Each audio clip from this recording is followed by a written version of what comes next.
TRS के अरकान parliament ने धान की खरीदारी के मसले पर लोकसभा और राज्यसभा में जबरदस्त एहतजाज मुनज़्ज़म किया और दोनों ऐवानों के इजलास की कार्रवाई को मफलूज कर दिया।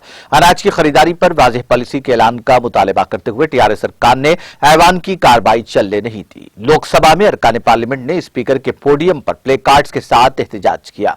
उनका कहना था कि मरकज तेलंगाना के किसानों के साथ नाइंसाफी कर रहा है। अरकान पार्लियामेंट ने यह भी मुतालबा किया कि अनाज की खरीदारी से मुताल्लिक कौमी पॉलिसी का ऐलान किया जाए। राज्यसभा के रुकन पार्लियामेंट केशवर राव ने मुतालबा किया कि रियासत में लाखों टन अनाज सड़ गया है और अनाज की फौरी खरीदारी की जाए। उन्होंने मुतालबा किया कि कम से कम इमदादी कीमत के खिलाफ कानूनी कार्रवाई की जाए। उन्होंने कहा कि मरकज यासिंगी अनाज की वसूली में इम्तियाजी सलूक कर रहा है।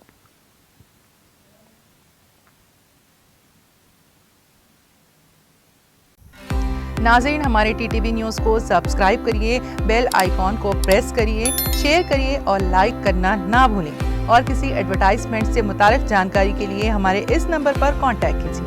हमारा नंबर है 9550102020।